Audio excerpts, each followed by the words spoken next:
Jeff St. Clair of member station WKSU in Northeast Ohio reports on that debate. Veterinarian often spends his afternoons napping. It's a very soothing sound. That's napping with a K. He's a master flint napper, fashioning stone tools in his experimental archaeology lab at Kent State University. Aaron is making replica Clovis points, the large, fearsome-looking blades first discovered in the 1920s near Clovis, New Mexico. They were the signature weapon of Paleo-Indian hunters who spread across North America 13,000 years ago.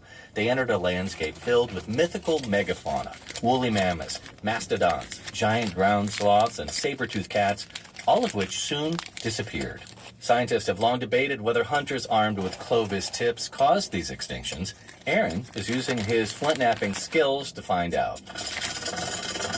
Along with a mechanical spear thrower, it's basically a bow calibrated to replicate the speed of a thrown or thrusted spear.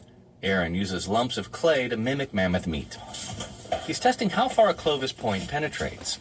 3, 2, 1. Oh, nice. So let's see how far it went into this block here. 4 inches. And that's going straight into flesh, no hide, no hair, nothing. I mean, if you're firing this at a actual mammoth, run as quick as you can, because all you're going to do is annoy it. In a recent study, Aaron and his team fired different sized Clovis points into the clay meat more than 200 times. They found that, at least in the lab, the large stone weapons are not very good at killing elephant-like creatures. This evidence suggests that not only did we not cause the extinction of proboscideans, I don't think we could have. Todd Suravel, an archaeologist at the University of Wyoming, isn't buying it. He spent the past 7 years excavating a site along the Platte River, where he believes Ice Age hunters...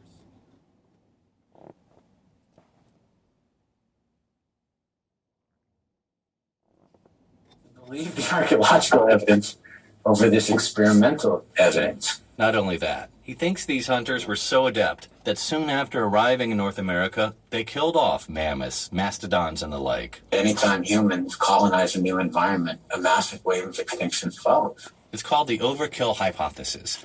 The idea that if Paleo-Indians hadn't arrived here first, Europeans would have met mammoths in the New World. David Meltzer, an archaeologist at Southern Methodist University, says the overkill hypothesis coincided with the emerging environmental movement of the late 1960s. Earth Day is created in 1970, so all that stuff is swirling around. While the idea of ancient extinctions at the hands of humans served as a powerful warning, Meltzer says the dozen or so sites where mammoth bones and stone tools were found together are not a smoking gun. That's one crime we didn't commit. We're guilty of God knows a million other things, but that's not one of them. He points to massive climate change 15,000 years ago that set processes in motion, wiping out dozens of Ice Age species without human help. The debate over whether we killed them off is more than academic. It holds open the possibility that there may have been a time when humans weren't the most destructive force on the planet. For NPR News, I'm Jeff St. Clair. You're listening to Here and Now.